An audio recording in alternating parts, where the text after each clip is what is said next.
Welcome, friends, to Bolin and Hob. My name is Melinda Clevenger. I'm your host, and I'd like to invite you all to grab a delicious hot beverage, settle in, and get ready to have some fun. We have some updates today. So this year I have a personal goal of regularly posting on this channel for the first time ever. But that is my goal, and I would like to create maybe about 20 minutes worth of content a week, sharing my life, my craft practice, and other interesting fun things that are happening. This channel is planned, I'm gonna clip that out. Yes, I'm gonna learn how to do that. This channel embraces vintage aesthetics, not vintage morality. And I'm going to walk you through a lot of fun projects that I do that are based off of vintage patterns, vintage recipes, and hopefully that you will have a lot of fun here, learning how to do things along with me. So today I am posting this as a very unpleasant day for most sane Americans, which is a smaller number than I would really hope for, but so we are embracing all things cozy as requisite for mental health, because there's a lot of fighting to do over the next 4 years, and we need to pick our battles, and I need to pick my battles and save up for events that have a chance of being more meaningful. Volunteering that is more substantive and not necessarily quite so glamorous to talk about. With that being stated, let's start with today's read. I am going to be reading today The Baker and the Bard, a cozy fantasy adventure by Fern Hott. This is lovely, isn't it? It's just so charming. This was a Christmas present from my best friend, Christian. They know that I am a huge fantasy nerd and I love all things cozy. So they picked this one out. The description on the back is Juniper and Hadley have a good thing going in Larkspur, spending their days apprenticing at a bakery and performing at the local inn. But when a stranger places an unusual order at the bakery, the two friends set out to forage the magical mushrooms needed to make the requested pastries. Along the way, Juniper and Hadley stumble across a mystery too compelling to ignore. Something has been coming out of the woods at night and eating the local farmers' crops, leaving only a trail of glowy goo behind. Tempted by an adventure that could fuel their bardic craft, Hadley tows Juniper into the woods to investigate. What started as a simple errand turns into a thrilling quest to save some furry new friends and their caretaker, a soft-spoken fae named Thistle, who are in danger of losing their home. So that sounds just charming and delightful, and the most perfect graphic novel to read with a very large mug of tea, because today's temperature in Chicagoland is 4 degrees, and that's not factoring in wind chill. So yes, I'm going to be staying inside and enjoying this beautiful cup of tea in the comfort of my own home. In case you're wondering, this is a ginger turmeric kind of organic loveliness. I'm not sure who makes it. That is fine. All right. Another thing you might notice that is a little bit different is I'm wearing makeup today. So I was watching a vlog talking about British history during wartime. And I forget the name of the person who created it. I'm gonna have to include that in the notes at a later date, because I forgot entirely to about it until right now.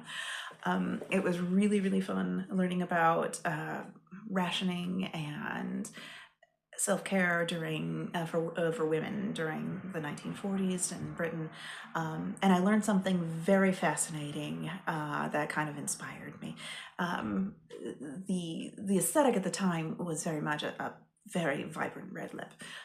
Crimson lips were all in vogue, and that reason was because Hitler, not the orange version, though probably him too,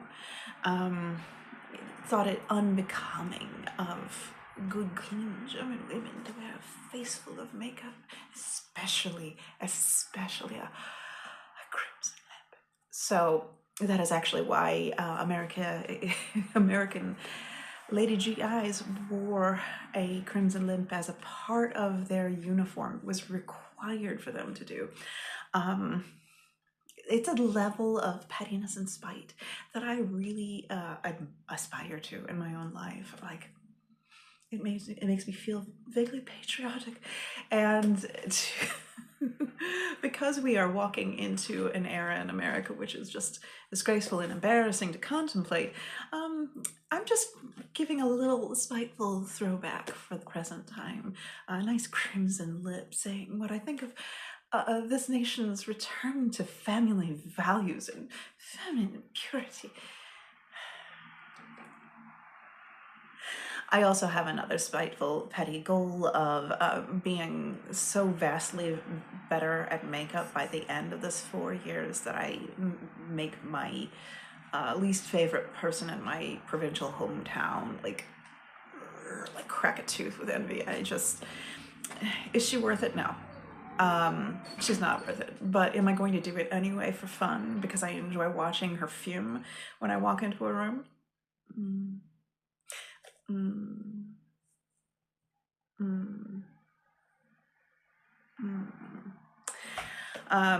That being said, I know that right now my makeup isn't particularly anything to speak about. It is really challenging, by the way, trying to put on a face full of makeup when you are as visually impaired as I am, because even with the special little mirror that like blows up my face to 10 times its normal size, I can barely see anything.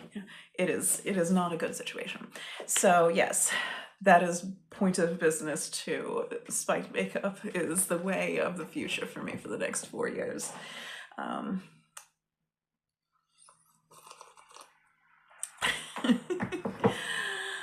Moving right along, this channel is mostly dedicated to craft. I am fiber artist.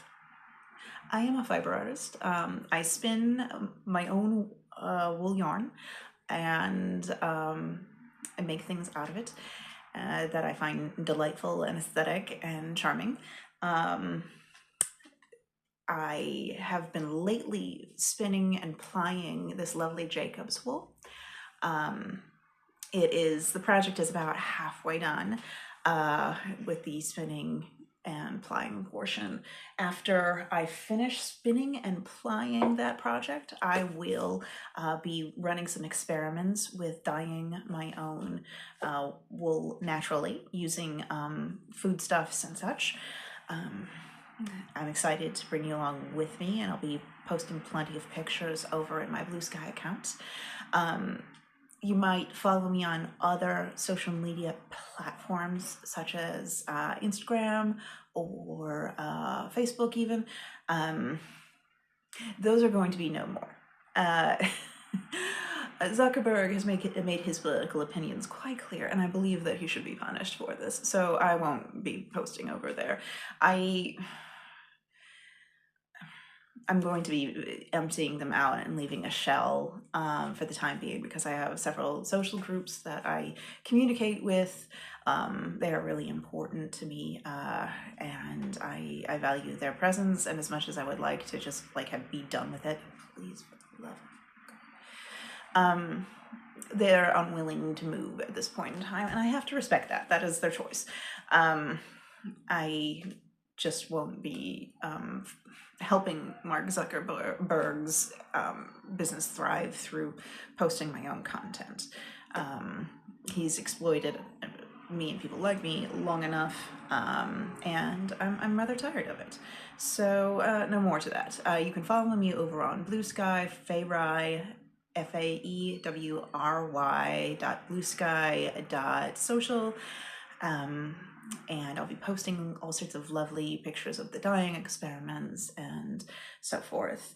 Once that is done, I have another thing that is joining my life in 2025. My company gives us a really small Amazon gift card every year. So I use that tiny diminutive gift to purchase myself a very cheap tapestry loom. I'm going to be running some experiments with that and trying to make my own tapestries with my own dyed wool. I have been alerted to the fact that wool is notoriously challenging to work with on a loom. I suspect that it'll be a little less so with tapestry weaving, just because of the nature of how you do it, but I might find out that's wrong and regret. So we'll see. We'll also, once that time arrives, share my experiments and my progress with learning how to do tapestry weaving on this page and my social media platform. All of that is super, super exciting, as well as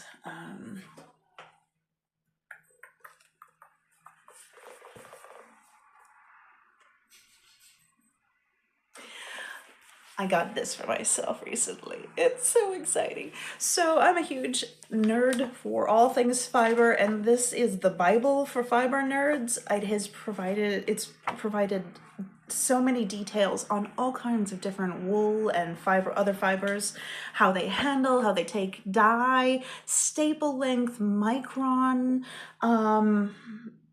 range, lock characteristics, how it finishes with dyes, how it works up with crochet and weaving, what it is best for. Sometimes even is included, as well as fun facts about breed specifics. So I will be creating a segment for every single vlog that is called Did You Eat? No. And you, okay. Yes, I know, it's terrible, it's a dad joke, but we'll move on. We will keep calm and carry on. Today's first segment of Did You Know is going to be based on this lovely project. This is a spun project using Jacob's sheep wool.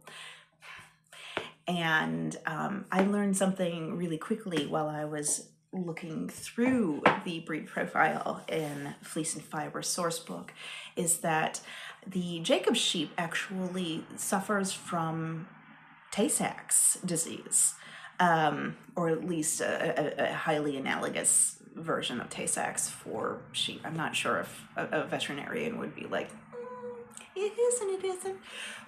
But at any rate, for all intents and purposes, the species, which is, or rather, the breed, which is very, very rare, suffers from a line of Tay-Sachs. This was found out because a shepherd had a group of sheep that kept being born with really severe skeletal defects, and which is tragic for a heritage breed that is like hovering around extinction, to be perfectly honest. It's the worst possible news. So he took the sheep affected to a geneticist, and had them studied for the hope that they could find a cure, find a way of, getting around this so that the bloodline would not be entirely lost, because every time a heritage breed bloodline is lost, that breed becomes closer and closer to extinction. They did this instead of just culling for that specific reason. Typically, when a shepherd finds a line of sheep that has a genetic disorder, they cull the breeding stock from their program entirely for very good reasons. Like, generally, you don't want to keep breeding sick animals, but they were hoping that science would be able to find a way around this, and they have discovered through genetic analysis that those sheep suffered from a version of Tay-Sachs and are beginning to run gene therapy on these animals for the first time. My understanding is it's fairly early days and it's not currently applicable to humans yet, but there is a possibility that this terrible disease that struck a very rare breed of sheep might actually be a small flicker of hope for people who have lost children and been devastated by this just awful disease, because there's no cure in humans. It's just it's just heartbreaking for people who have been affected. And this is because heritage breeds of sheep. The more you know. It gives me a sense of euphoria that one of my favorite animals might one day end the suffering for people, largely Jewish people, who suffer from this disease. Yeah, it does the heart good to learn things sometimes. Anyway, that is what's going on today. I was glad to spend some of my special wintry wonderland, dissociate from the horrors that we are walking into time with you today. Look forward to seeing you again next week. And as always, if you're really stressed out, drink some tea, put on a lovely crimson lip, keep strong, and try to ignore some of the news when you have to. Yeah, because it's awful. It's a nightmare. Have a blessed day, folks. Bye-bye.